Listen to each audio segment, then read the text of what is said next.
Dalam riuh kehidupan, pikiran Elie Segal, seorang penyair, kritikus sastra autodidak, tertambat dalam sebuah paradoks logika. Apakah dalam keindahan setiap karya seni terdapat suatu perkembangan, kehadiran hubungan yang tak terpisahkan, atau rancangan yang menciptakan kesinambungan?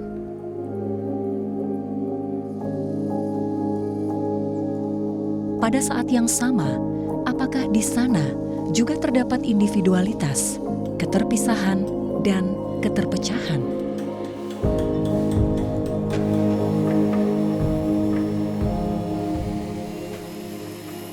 Inilah refleksi, temukan kisah, temukan harapan.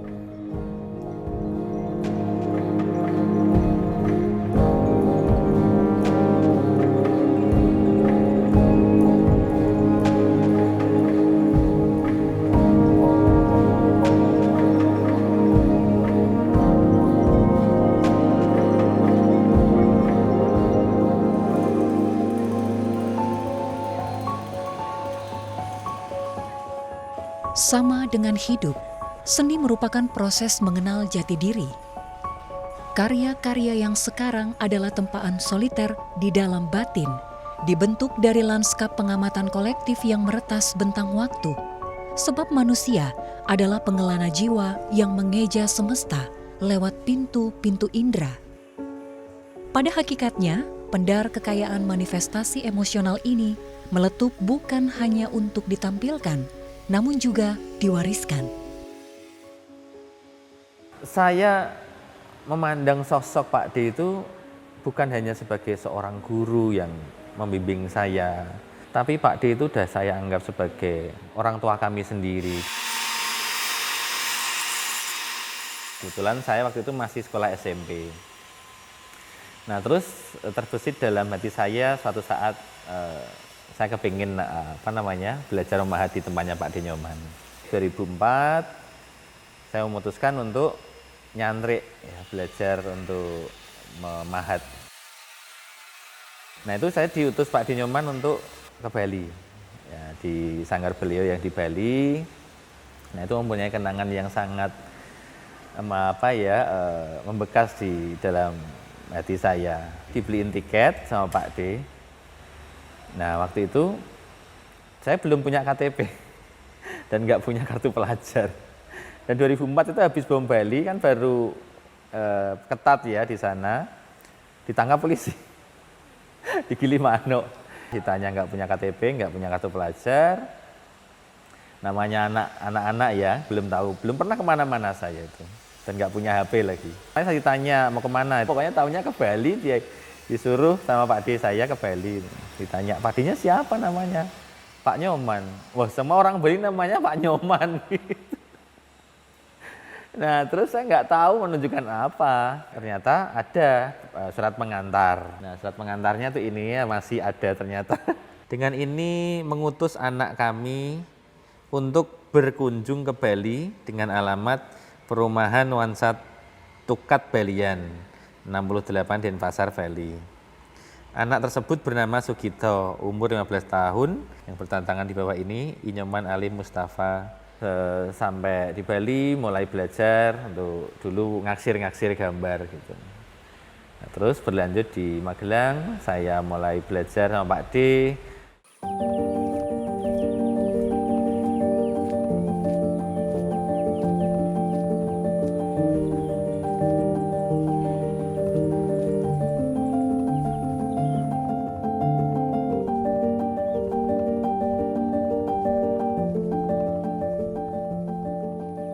Nah, yang sangat difikirkan Pak D itu, bagaimana anak-anak sekarang itu tentang etos bekerjanya. Banyak anak-anak sekarang pengennya itu belajar ya instan, ya apa-apa sebenarnya mudah. Tapi keinginan Pak D Nyoman sendiri itu, di samping kita belajar teknologi, kemajuan zaman tentang media sosial atau gadget itu ya, paling tidak kita jangan sampai kehilangan akar budaya kita. Banyak orang yang menghindari namanya penderitaan. Kita merasa menderita jikalau kita mengimplementasikan bahwa itu sebuah kenyataan yang membuat kita sengsara. Gitu. Kadangkala itu dibutuhkan, ya. Bukan kok harus itu ditolak. Kita tidak akan bisa menolak sebagai manusia, itu sebuah kodrat yang harus dijalani. Proses dari sebuah perjalanan, entah itu yang dimaknai sebagai sebuah penderitaan atau sebagai sebuah kebahagiaan. Nah, itu kita harus melihat dari sudut pandang yang berbeda.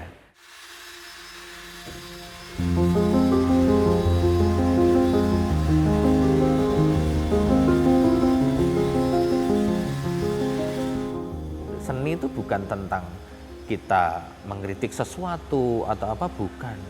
Seni yang paling penting di dunia ini adalah bagaimana seorang seniman bisa mengimplementasikan pengalamannya untuk menuju ke arah yang lebih baik, yang tertinggal menuju kemajuan, dari keterpurukan menuju kemakmuran.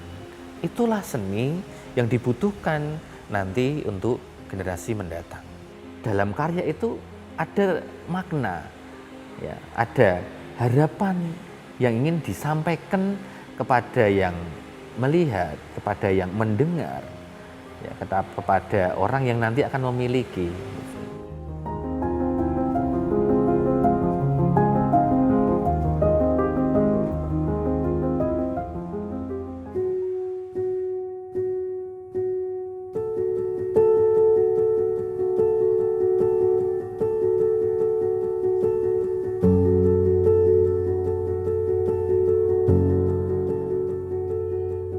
Seperti diuraikan dalam risalah analisis Wibangga, Abhidhamma Pitaka, maupun dalam Sumangala Wilasini atau Atakata Digha Nikaya berabad-abad setelah kanon Pali terbentuk.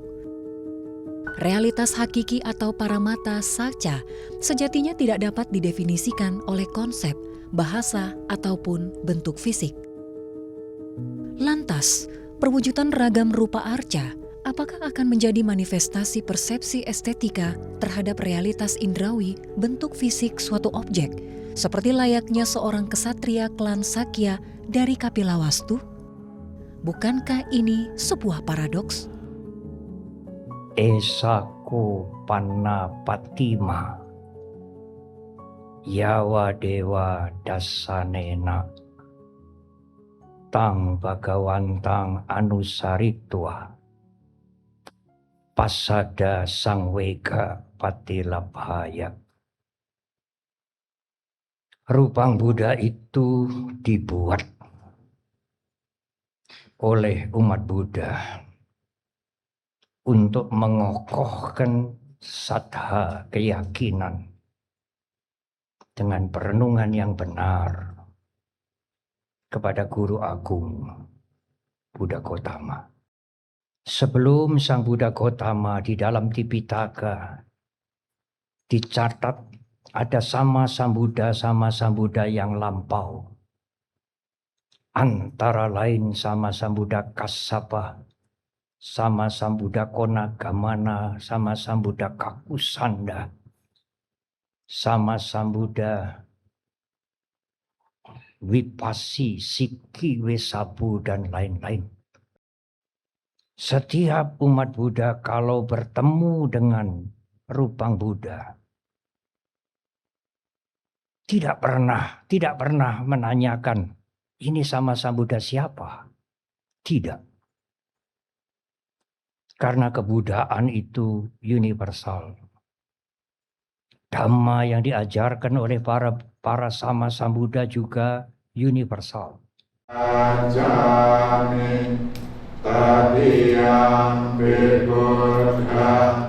Umat Buddha selalu mengucapkan Namo Tassa Bhagavato Arahato Samma Sambuddhassa.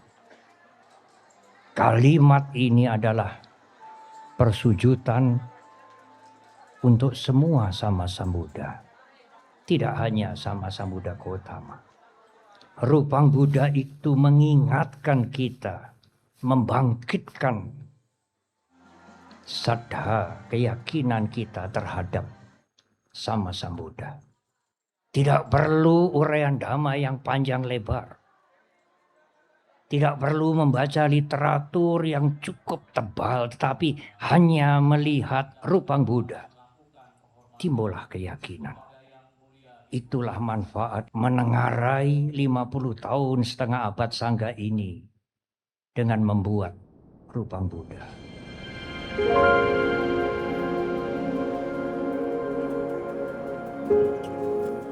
Rupang Buddha Nusantara ini mempunyai mudra bumi Sparsya. Tangan kanan menunjuk ke bumi sebagai saksi bahwa kebajikan parami telah dilakukan oleh Guru Agung pada waktu beliau sebagai bodhisattva atau bodhisatta. Akan tetapi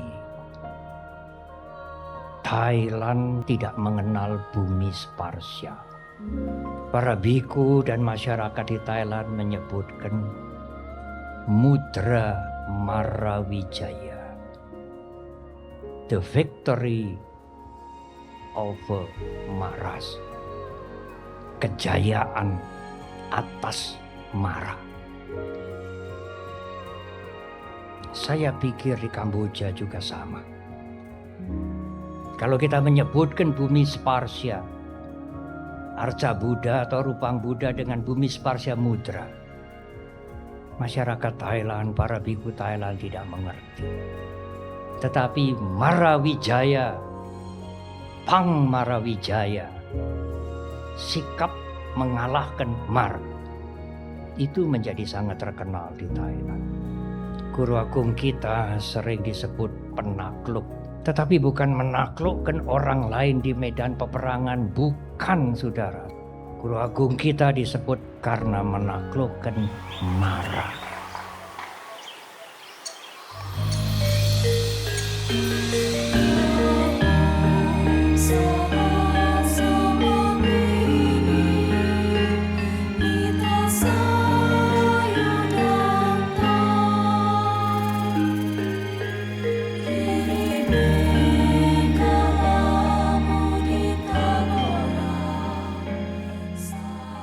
Konteks konkret ikonografi Sang Tathagata dengan mudra bumi Sparsa sebenarnya telah terpahat pada panel relief lorong lantai 1 Borobudur lebih dari 1000 tahun yang lalu. Dari panel 94 hingga 98 terbentang dalam lanskap berurutan. Pertapa Gautama digambarkan hanya dalam satu posisi, menjaga pikiran tak tergoyahkan laksana Gunung Meru. Sedangkan Mara tidak hadir dalam satu bentuk gajah, yaka, dan pisaca, bahkan wanita yang membentang 80 yojana di tiap penjuru. Pertanyaannya, bagaimana narasi ini sampai kemari? Sebelum manuskrip Sanskerta Nok salinan Nepal diteliti, kisah ini lebih dikenal melalui versi terjemahan Tionghoa yang awalnya ditandai dengan transmisi teks oleh Dharma Raksa tahun 308 Masehi era dinasti Qin Barat. Teks ini diindikasi disalin dari versi bahasa Gandhara aksara Kharoshthi yang kini telah punah. Menariknya, sejak abad pertama periode Kusan, mudra pertama kali terlihat pada seni rupa Gandhara yang kemudian berkembang pesat selama periode Gupta, Pala, dan menjadi ciri khas yang pakem dalam seni rupa Buddhis melampaui batas geografis wilayah asalnya. Dalam Dhammapada disebutkan Diwa Tapati Adico Rating Abhati Candima Sanado Katio Tapati Jayi Tapati Brahmano Atasabang Ahorating Buddho Tapati Tejasati. Guru Agung telah menang atas 5 Mara. Macu Mara, Kilesa Mara, Abhisangkara Mara, Kanda Mara, juga Dewa Buta Mara.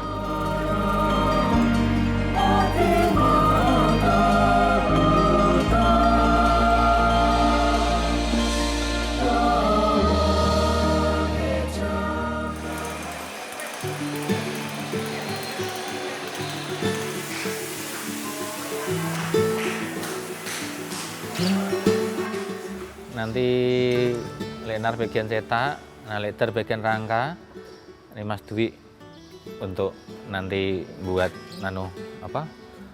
neploki tanah liate.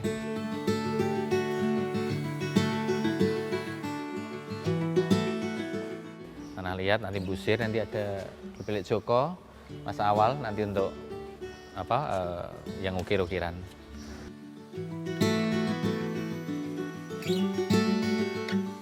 Nanti sama komando grup Lekdar nanti ada yang diarahke juga Leknar, Mas Dwi ya. Oke, siap. Oke. Lekdar iso toh? Asal Jakarta iso nak dene? Bisa. Bisa toh?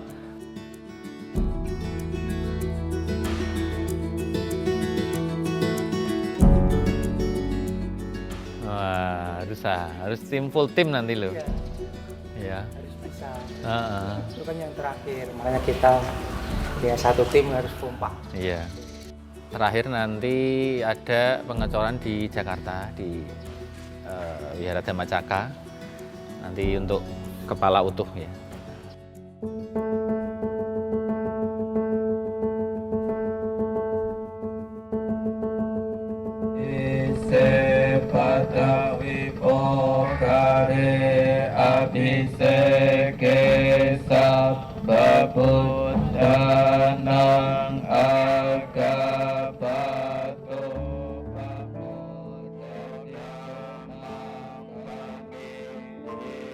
Dalam dekapan tungku yang memerah, kobar bara berkecamuk.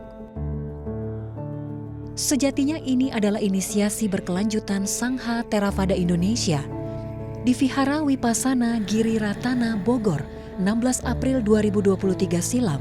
Napas Dhamma dihembuskan dalam upacara pengecoran rupang Buddha dengan wara mudra, diiringi lantunan gata dan parita.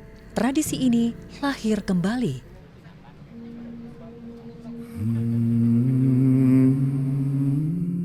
Menembus batas tradisi, sebenarnya apa yang Seni Patima sampaikan tentang diri kita? Apa pengaruhnya terhadap kita? Dan apa tujuannya dalam hidup kita?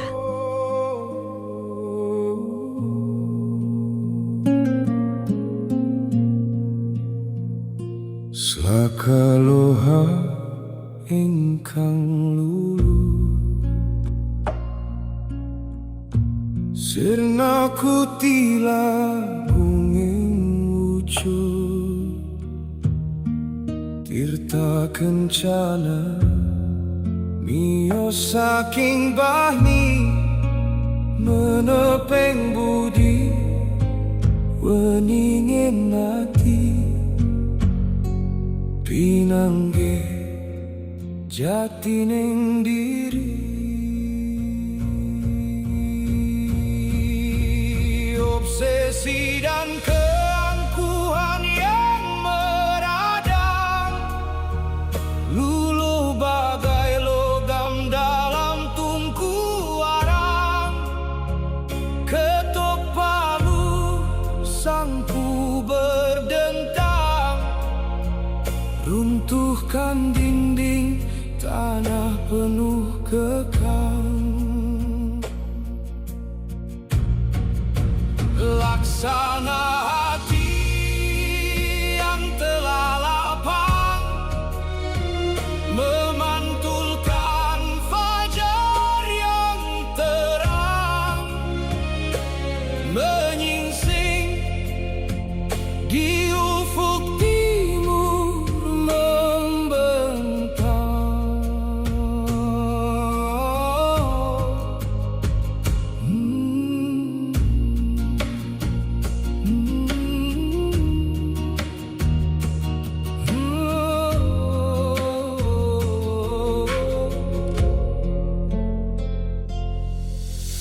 menepeng budi weningin nati pinangge jati ning diri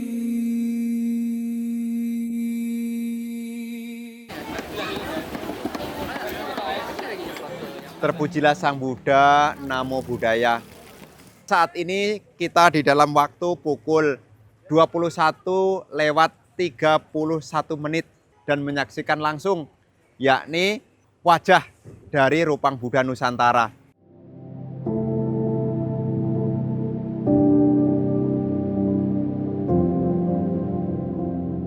Few hours ago, Most Venerable Ajahn Chelong reminding me about our His Holiness Sangharaja Upajjhaya and many Most Venerables Acharya. Ajahn Chelong said that His Holiness Sangharaja Upajjhaya has planted the seed of Sangha Theravada Indonesia, and now Sangha Theravada Indonesia has been flourishing, developing for the benefit of many peoples. Ajahn Chelong, your word move me deeply. I can upeka.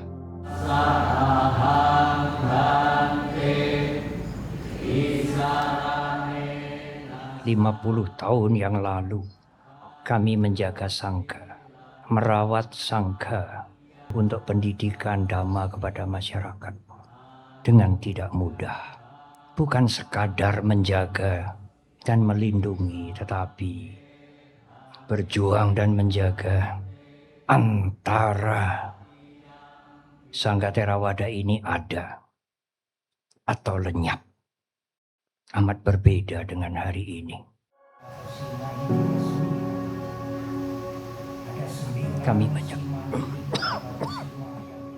Kami menyampaikan penghargaan kepada Yang Mulia Upajjhaya, kepada guru-guru kami semua. Kami menyampaikan anumodana kepada umat yang sudah mendahului maupun yang hadir sekarang atau yang berada di tempat lain, yang dengan ketulusan hati dan pengabdian yang besar mendukung kami. Semoga semua kehidupan berbahagia. Terima kasih.